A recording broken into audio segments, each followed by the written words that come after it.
అబ్బా! శనివారం అండి. ఈరోజు అమావాస్యరా అని తలబాదుకునే తల్లులకి, మరికొంత భార్యామణులకి, నాన్ వెజ్ ఉంటేనే తింటాను అనే మొండి పిల్లలకి, కొంత మొండి మొగుళ్ళకి ఈ నల్ల శనగల కూర అచ్చు మన మటన్ కూర ఎలా చేసుకుంటామో అదే టేస్ట్‌తో మీ ముందరికి తీసుకొస్తున్నాను. సరేనా? ఇక మీదట మీ పిల్లలకి ఎలాంటి గొడవ ఉండదు. మీ మొగుళ్ళతో ఎలాంటి తలనొప్పి ఉండదనమాట. మరి ఈ కర్రీ ఎలా చేసుకోవాలో చూసుకుందామా?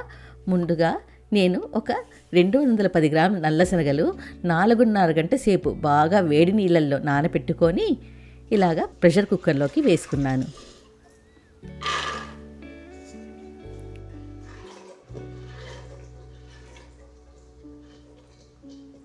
దాంట్లో కొంచెం రాళ్ళ ఉప్పు వేసుకొని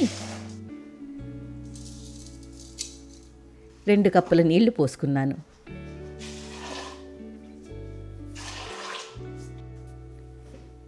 ఇప్పుడు కుక్కర్లో మూత మూసేసి స్టవ్లో పెట్టుకొని ఒక 3 విజిల్స్ రానివ్వండి. మీడియం ఫ్లేమ్లో పెట్టుకోండి, సరేనా? మీడియంలో.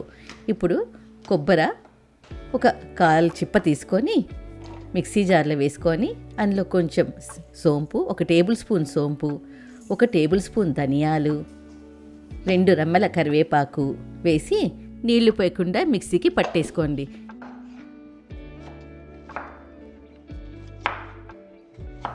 స్టవ్లో మూకుడు పెట్టుకొని మూకుడు వేడెక్కుతూనే అందులోకి 3 టేబుల్ స్పూన్ల కోకోనట్ ఆయిల్ వాడండి. నేను కొబ్బరి నూనె వాడుతున్నాను, మీకు కావాలంటే శనగ నూనె కూడా వేసుకోవచ్చు అన్నమాట. ఇప్పుడు అందులోకి 1/2 టేబుల్ స్పూన్ ఆవాలు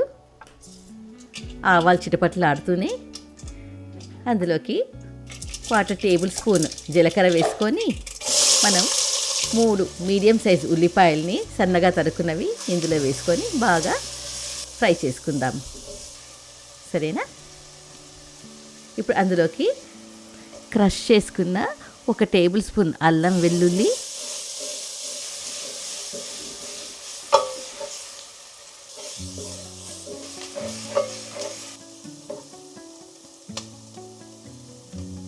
ఇప్పుడు సన్నగా తరుక్కున్న టొమాటో ముక్కలు వేసుకొని బాగా మిక్స్ చేసుకోండి. ఫ్లేమ్ ఇప్పుడు లోలోనే ఉండాలి, సరేనా?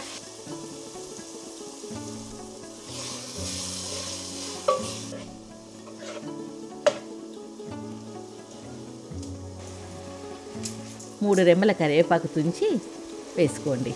ఎప్పుడు కరివేపాకు తుంచి వేయడం వల్ల మంచి వాసన వస్తుందన్నమాట. కొంచెం ఉప్పు వేసుకోండి. మీరు ఆల్రెడీ శనగల్లో ఉప్పు వేసుకున్నారు కదా.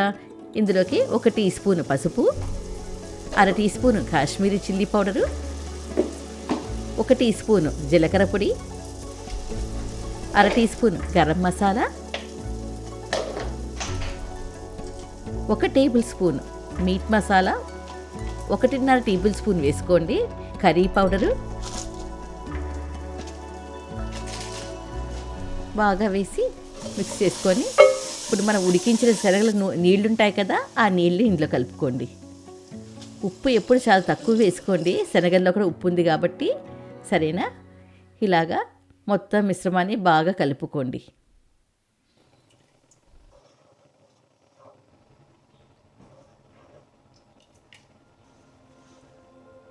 చూసారా?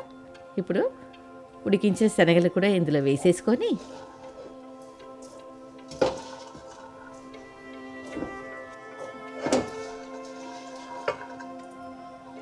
బాగా మిక్స్ చేయండి. ఫ్లేము ఇప్పుడు మీడియంలో పెట్టుకొని ఒక 5 నుంచి 7 నిమిషాల వరకు మెల్లిగా ఉడకనివ్వండి.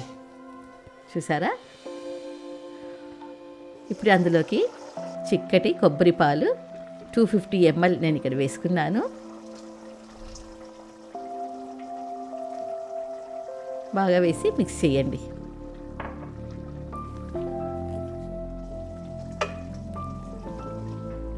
ఇప్పుడు అందులోకి ఇంకొంచెం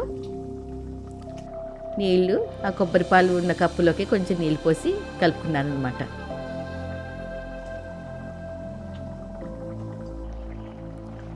ఇప్పుడు మనము మిక్సీలో రుబ్బి పెట్టుకున్న ఈ కొబ్బరి ఉంది కదా, దాన్ని వేసేసుకొని బాగా మిక్స్ చేసుకోండి.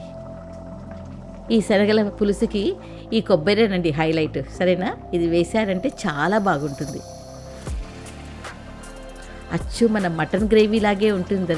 ఇది టేస్ట్ చేశారనుకోండి, ఇంకా శనివారాలు మరి అమావాస్యలు మీకు ఏం భయం అక్కర్లేదు.